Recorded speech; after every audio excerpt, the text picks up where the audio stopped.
Lady now standing there. Okay. Let's go. Prof Appleby, I'm a Commissioner for Marina. Thanks for your lecture. A couple of questions, quick questions. First question is, the current Trump administration has departed from the Obama administration in terms of defining the challenge posed by the likes of ISIS. Previous administration didn't really, they were criticized for not actually precisely defining what they are dealing with. Current administration has apparently defined the problem as the term which is used, radical Islamic terrorism. Radical Islamic terrorism. So, in your view, is this a fair and reasonable definition of the problem, the policy problem to be attacked, to be dealt with? Previous administration felt if you mention the name of the religion, it will offend Muslims. So I'd like to know what's your view on that. Second quick question is... Yes, one question. Then we can answer first. I understand why the Obama administration wanted to avoid the term for the reason you suggested. The last thing it wanted to do is suggest that a group like ISIS or Al-Qaeda represents Islam. So it avoided the term Islamic.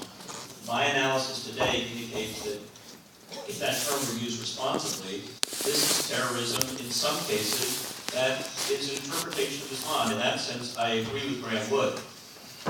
The reason you hesitate to say that, though, is because it requires a nuanced understanding to say, yes, this is partly an expression of a certain kind of Islam, but there are many, many expressions of Islam, and the majoritarian expressions are nothing like this. That's too subtle for the media. I don't mean that against the media. It's too subtle to pick up. But seriously, it's too subtle to pick up in a soundbite.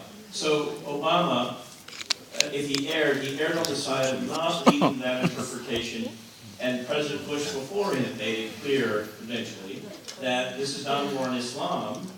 There are elements, if you were to say this is where the Trump approach, so to speak, gets some support, or a lot of support, because fundamentally I think it's correct, it's analytically correct to recognize that some of these movements are in fact inspired by what I would consider, and certainly Muslims would consider, a distorted reading of the Quran, but it's nonetheless a reading of the Quran, of the Hadith, and the sources.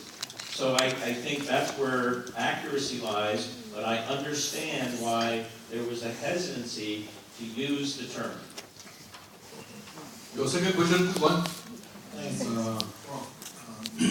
many years ago, you and Martin Marty made a very interesting comment with your academic work about how, and you in fact you mentioned this in your lecture, how the fundamentalist, religious fundamentalists approach the Holy Scriptures the way engineers approach their technical manuals. Many years have passed. In fact, last year there's a book that came out called Engineers of Jihad by Stefan Hertog and Diego Gambetta. I was wondering, do you have any comments on your view? Have you changed your view over all these years? And do you think that this is an overblown assessment, or do you think there's some substance to this interpretation of engineering and radicalism or fundamentalism? Thanks. Good, thank you. That's a great question. There's a volume in that fundamentalism project called Accounting for Fundamentalism, the point of which this hefty volume is that these movements evolve over time, they change, they're dynamic. And so I wouldn't want to use what we wrote about now 25 years ago as a blanket statement for these diverse movements that have evolved and new movements have arisen since that project started. I still think it's kind of a useful opening statement when we talk about interpretive modes. How do we interpret things? To recognize that for many of the movements we wrote back 25 years ago that are fundamentalists, we found that Christian, Hindu nationalists, Islam, Judaism, that the number one occupation of the kind of middle management, you might view these movements, was in fact engineering. Not a lot of speculative astrophysicists or philosophers, but a lot of engineers, a lot of who generally do tend to seek clarity and precision and a blueprint, so to speak. I think there's probably in a strain of that within these movements today, but as you alluded to at the end of your comment, the movements have proliferated and spawned new movements, and there's an entirely new generation of young people who are, in some ways, more supple interpretively.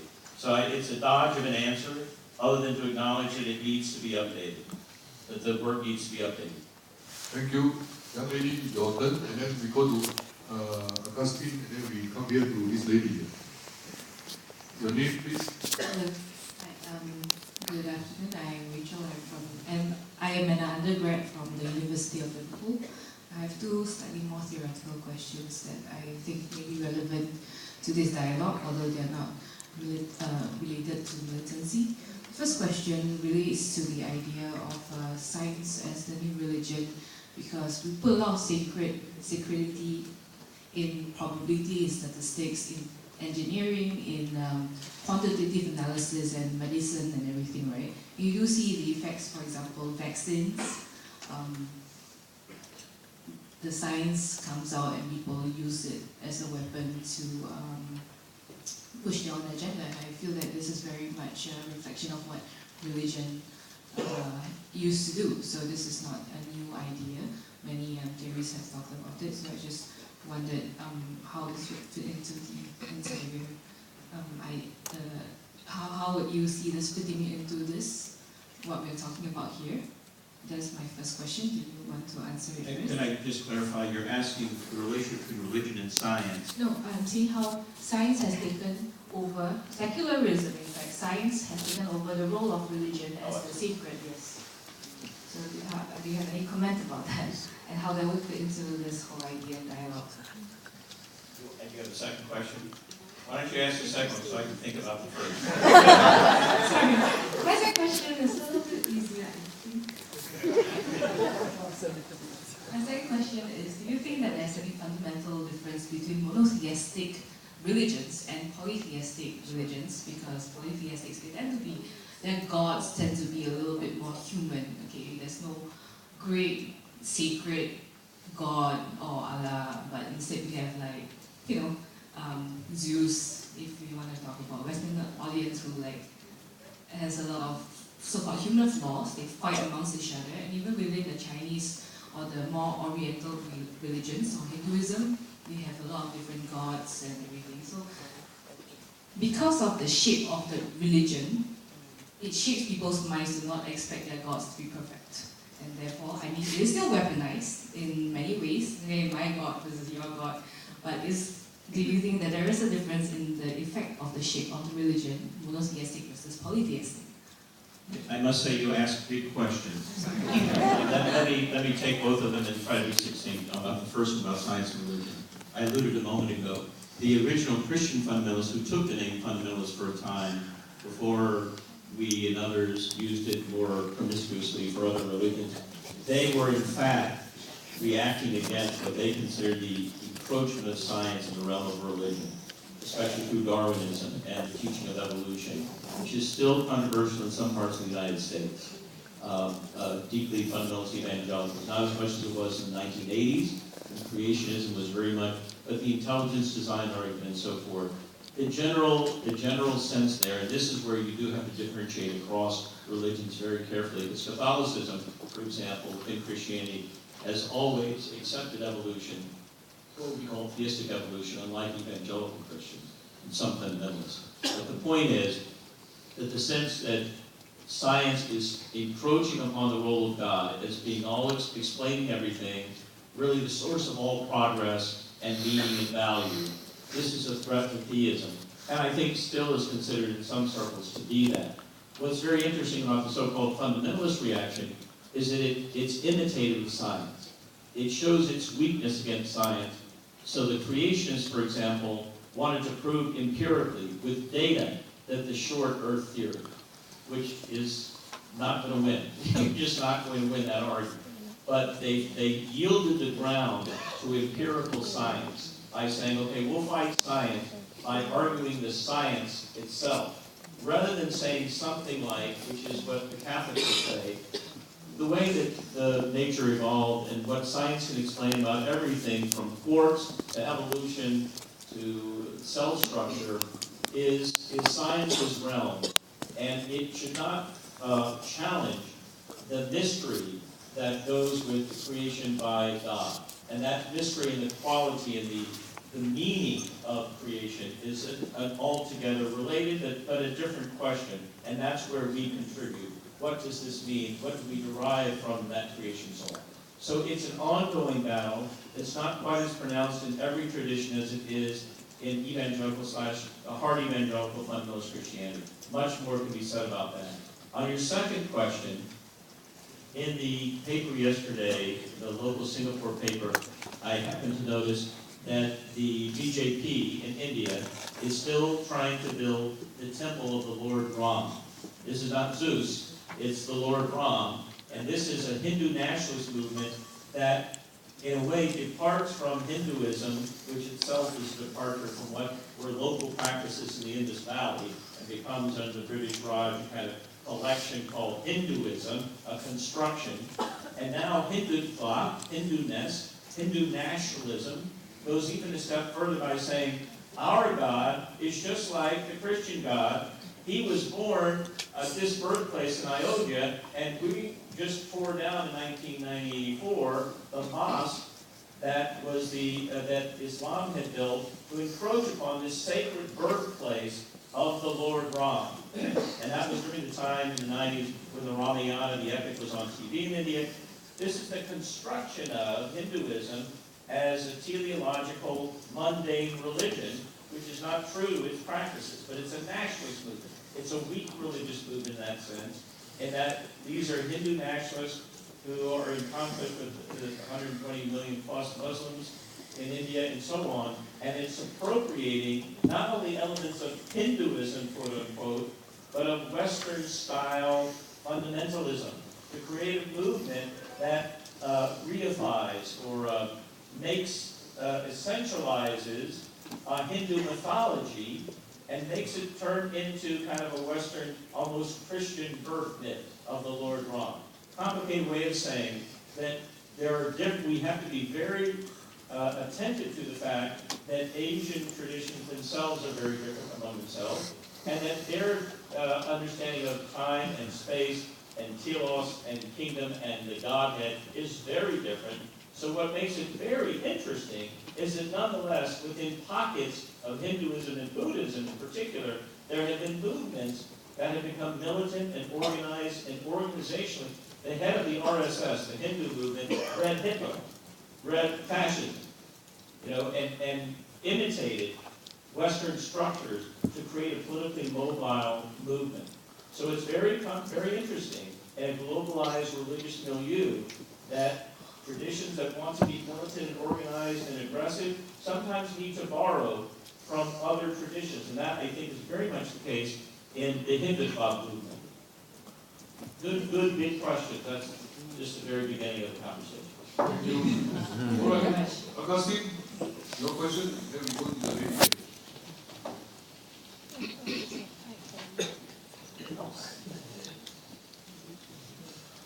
Thank you, Mr.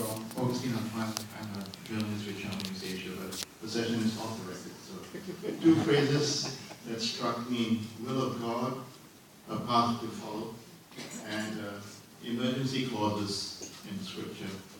So, in my line of work, we meet interesting people. So, one example I want to share with you on a program we did on Myanmar. My Myanmar source, Buddhist, growing up in a staunch Buddhist family. This is sometime before the Rohingya and the Rakhine situation got out of hand. Gave me this phrase, Buddhiban, combination of Buddhists and Taliban. This is some time back already. He phrased it, and it just got stuck in my head. My question for you, sir, from your years of speaking and conferences, some would argue that this is only possible in a place like Singapore because there is this willingness to sit and listen. But this session would have even been almost impossible in some other cities. So what are your thoughts about how can this kind of conversation continue in other ASEAN capitals like in Yangon, in Jakarta, in Manila, in Kuala Lumpur? And the reason I ask this is because there is no Vatican in Islam. There are already struggles even within the Catholic Church in terms of interpretation. I'm a Catholic myself. So how do you bring people together in clergy, in Buddhism, in Islam, in Christianity, when sometimes the very example you use, like Gandhi, was done in by one of his own people? Thank you. That's a terrific question that there's no clear answer. I don't think anyone can give you an answer that would be satisfying to us. I'll say this, and you alluded to it at the end. Singapore, as I understand your society, and I'm an outsider and a novice, so forgive me if I misspeak. Singapore, though, in its short history as an independent nation, is blessed with security and order. And that is one of, not the only, but very important precondition for the kind of gathering we have. An approach to pluralist coexistence, which, in which the framework for the rule of law and civility is set. I'm not giving a blanket endorsement of the way your politics have unfolded. I don't mean that or a criticism. I simply mean in any setting where there's a thriving interreligious community that is able to prosper, one of the real benefits is enforcement of law and order. And I say that I shouldn't use that term because it connotes authoritarian regime. I simply mean the enforcement legally and civically of a vibrant pluralism that welcomes freedom of speech and interaction. So that's the first thing. In societies in which this is really possible, you see stability and kind of an enforced cultural and civic, so it doesn't have to be enforced. It builds over time, the culture of tolerance. It can go like that. Our country, the United States, my country, is right now struggling mightily with this question of tolerance, understanding, civic pluralism, so it's very fragile in any case. The second piece is, that said, when then you talk about interreligious communion and cooperation, it does happen, in fact, in war settings. So I'm going to a meeting later today in the Vatican with a friend who leads an organization called Religions for Peace, that fellow named Bill Bentley. And he has helped establish interreligious councils in places like Bosnia and Herzegovina, in Sarajevo, in Sierra Leone, places that do not have this stability. And that requires courageous religious leaders from various religious communities, often who are putting themselves at risk within their own religious communities, from hardliners who, as in the case you mentioned, the Buddhist case. My understanding of the Rohingya situation is that the vast majority of Buddhists are not in favor of persecution of the Rohingya, but there is a nationalist sect or sects, a small group, but if you're violent, your numbers increase, your leverage increases because fear is spread. So it requires in societies that are not in a stable setting and are intolerant, it requires courage on the part of religious leaders.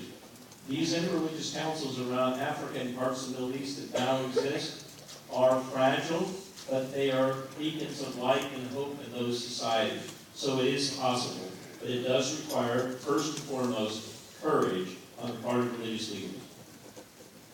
Thank you, sir. This lady here. How much time we have, Roslan? This should be the last question. Okay, last question, huh? Anybody burning must ask? Okay, otherwise we will break because Professor has to go for another appointment for lunch. Please. Thank you. So I have the privilege of asking the last question. My name is Phyllis Chu. I'm from the NIE and TU. You spoke NTU, Professor, is a teacher training center of the NTU. A teacher educator. You spoke at some length, that every religious act is an interpretive act. And that everything is an interpretation, and that sometimes when you have an act of terrorism, parts of the sacred text will support it, and for other people, it may not be part of the books. So there are many schools under each religion. So therefore you call it an ambivalence. I would like to propose that that this religion need not be so ambivalent. If we can go down to the basics, and the basics is something I feel that we have forgotten, many of us who are religionists, and that is the virtues.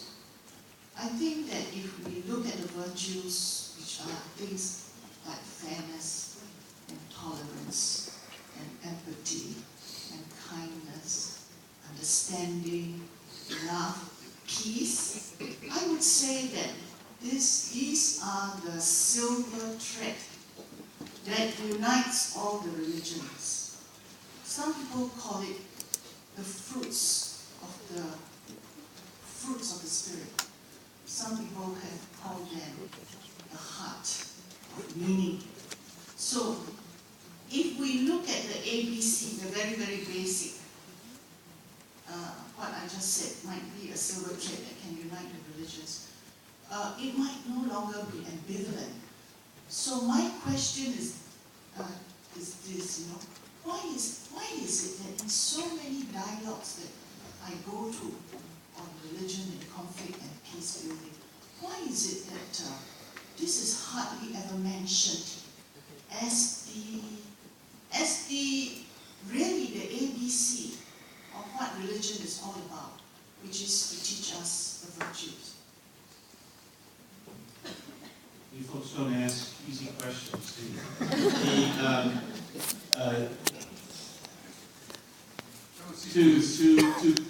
Two responses. It bears further reflection. First of all, I agree with the premise of your statement. I believe that it is the case that I want to be respectful of the distinctiveness of each of these religions and their different emphases and historical experiences. So I don't want to go in the direction of saying they all kind of have a golden thread or silver thread that's exactly expressed that way, but I take the larger point that the trajectories of these religious traditions can fairly be interpreted as endorsing peace, forgiveness, forbearance. When I mentioned the emergency clause, these are minority passages, fairly interpreted, I think. Everyone would say his or her interpretation is fair. But these are departures. Okay, so the general premise I agree with. And again, footnote to that, and I'll make my second final point. Footnote is enabling the best of those religious traditions to be brought into the public sphere does depend on a complicated relationship between the leaders of the religious community and their followers. There was a little book that didn't get much attention that made an impact on me many years ago. It was written when, in the United States, the Christian evangelists, I don't know if you would remember these names, Tammy Faye Baker and Jim Baker, and Jared, there were scandals, and Jimmy Stewart, and the congregations that they were part of eventually rejected them. Not at first, but as they got more and more obviously corrupt and departing from, and the title of this book was The Bible Tells You So, that the community itself had internalized values of integrity, honesty, fairness, compassion, and tolerance. And so it's not just the religious leader. The religious leader is important and empowered and effective, I should say, to the degree that he or she is in a complicated but reaffirming relationship about these values of the community. So, how do we have religions come together around these fundamental human virtues? Through a healthy relationship between the religious leaders and the community itself around a consensus that this really is what counts. Our teachings on peace, not on violence, our teachings and so forth. That's number one. So why doesn't that happen? It does in many cases. When it doesn't happen, this is where my weak religion argument can be used in a little bit different way than I unfolded it. Religion is not all there is to human behavior. And these communities are, our communities that are religious are also, have identities as accountants and business people and lawyers and members of an ethnic group and the complexities and pressures and prejudices and biases of those parts of the community don't go away automatically in a religious community. In fact, one could argue that the purpose, the goal of the religious community is to challenge those darknesses in us and to have us come in the direction of the virtues. Unfortunately, you may say, this is just not the way it works all the time. And therefore, Freud used the term the narcissism of petty differences. Human nature is, where are we different than the Buddhist community down the road, even though we're Buddhists? How are we different than that Muslim community when we're Christian? Often there are people, for all kinds of psychological reasons, who want to emphasize those petty narcissistic differences. This is human nature. The category in Christianity is original sin, and it's not going to go away. So I think it's a struggle, and that those in the religious communities who stand for peace, tolerance, and compassion have to be just as militant, nonviolent, welcoming, open, and that is disciplined and committed to insisting that this is, in fact, what we stand for as a community, and to give the lie to those who would say, no, we're about division and about setting one against the other. Thanks for the question. Thank you, Professor.